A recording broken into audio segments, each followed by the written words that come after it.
Nerd alert! Learning is important, right? Yes, exactly. What a bunch of nerds. Nerd alert! Right. Hello, and welcome to The Marketing Architects, a research-first podcast dedicated to answering your toughest marketing questions. I'm Elena Hingle. I run the marketing team here at Marketing Architects, and I'm joined by my co-host, Rob DeMars, the Chief Product Architect of Misfits and Machines. Elena, I'm ready to get smarter. Awesome. Me too. We're back with your weekly Nerd Alert. Every week, I'll take a deep dive into academic marketing research and translate its complex ideas into simple, understandable language for Rob and, of course, for all of you. So, Rob, are you ready to nerd out? Oh, man. Been waiting all week for this one. All right, then let's get into it. As always, we'll link the research we cover in the episode notes. This week, I read Effectiveness and Efficiency of TV's Brand Building Power, a historical review. Why the persuasion rating point, or the PRP, is a more accurate metric than the GRP. So we got a lot of acronyms there. Wow. Do I get a decoder ring? You should know at least one of those, Rob, considering the fact that you work at a TV agency. But we'll cover it.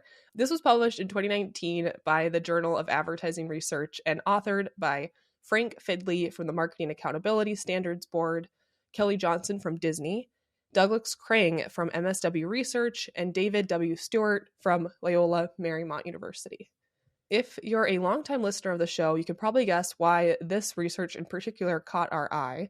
We're a TV agency and obviously huge fans of any research that involves television, and there's not enough of it. These authors start off by acknowledging how much new research is focused on the effectiveness of new media platforms like digital, but much less focus has been given to a marketing staple, TV advertising. They even reference some research findings from an advertising work study in 2016 that suggested 75% of your media budget should be dedicated to traditional media.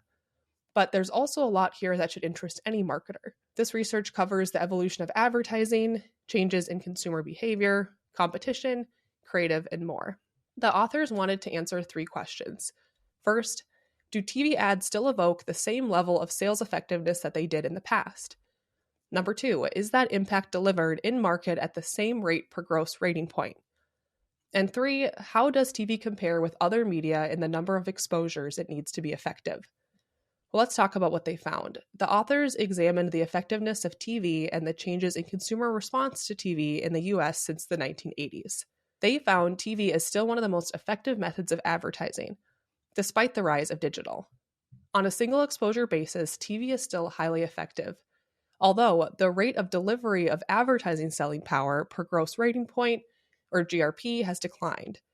But that decline is mitigated by the growing number of households in the US. So quick sidebar, let's define GRP, or gross rating point. A gross rating point is a standard measure in advertising that represents the percentage of the target audience reached by an ad, multiplied by the frequency of that exposure. For example, if your ad reaches 50% of your target and it's shown 4 times, it has 200 GRPs. That's 50% reach times 4 exposures equals 200. GRPs started being used in the mid-20th century, and they've become a staple of TV measurement, although they've changed and measurement in general has evolved as the way we consume media changes. But it's still commonly used as a metric for TV.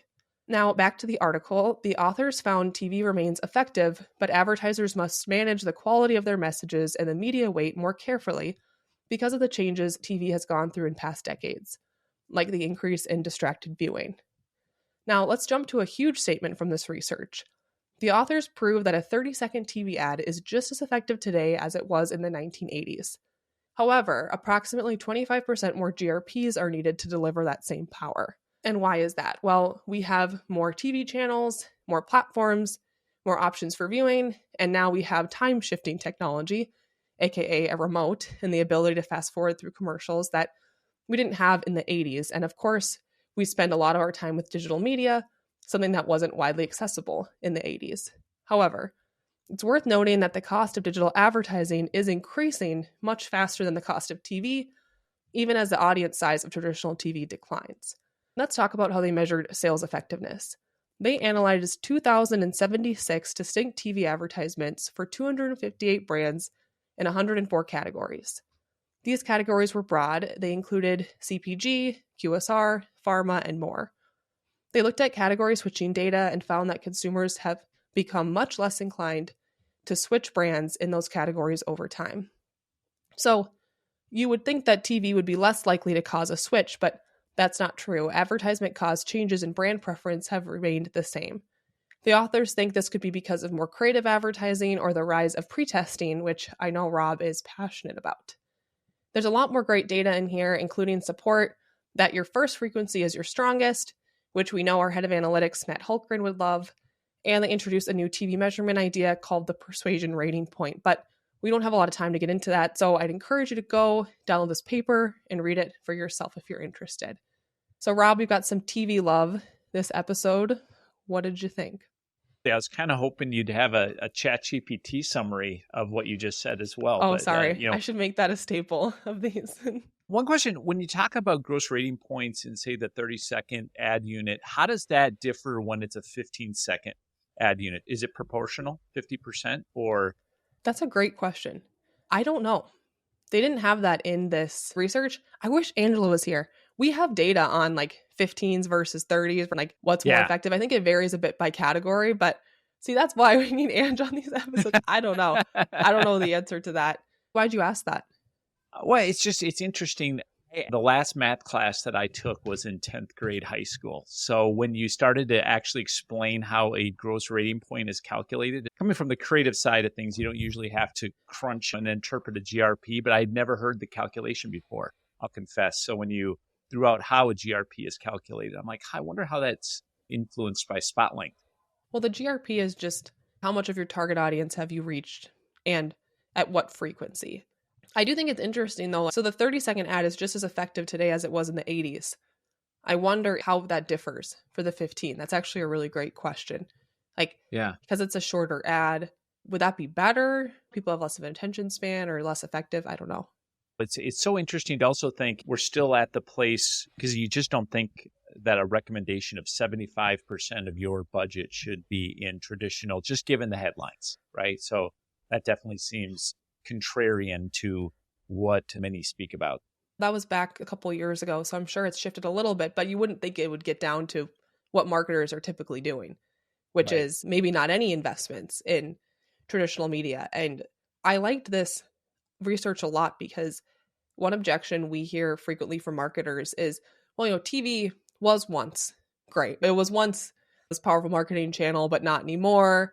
Not necessarily even TV's dead, but just like, TV isn't the same as it once was. But this is showing just a couple years ago. No, it is. Like, it's still an effective marketing channel. It's still extremely powerful. Like, yeah, you might need to buy it differently or put more weight behind it, but it's still just as powerful as it was back in the 80s. Well, as the resident village idiot, I'm really happy that I could stump Elena today. So I'll count that as a win. Well, now you're going to make me go back and try to see if they had a 15. But another thing I wanted to point out is I thought their comment about pretesting was really interesting, that they think that the rise of pretesting has helped creative be more effective overall. And that has helped like TV's effectiveness stay strong because creative's improving. Do you think that that's just a hypothesis, but 100%. 100%, because we do so much pretesting, it becomes really difficult to beat the control. Back in the olden days when we didn't pretest, it was always like, a new swing in market. Oh, it's exciting. It looks like it won. Now it takes longer to beat the control of market because you have so much opportunity to pretest prior to that. Your win ratio is obviously more successful when you're in market compared to when you're not pretesting. Sometimes you can really be grinding things behind the scenes than to try to beat that control. Yeah, well, there you go. I think that makes sense. I thought that was an interesting piece of this. Well, every one of these episodes is not going to be on TV, but you got to forgive us. Once in a while, it's nice to talk about something that we actually know more about. All right. Well, I think that'll wrap us up. That's it for this episode of The Marketing Architects. We'd like to thank Ayana Claphockey for producing the show and Taylor De Los Reyes for editing. You can connect with us on LinkedIn, and if you find the show valuable, please leave us a rating and review. And if you'd like to hear more from us, subscribe to our weekly email newsletter. It's built for marketers seeking research-first analysis of the latest trends. You can go to marketingarchitects.com/newsletter to subscribe. Now go forth and build great marketing.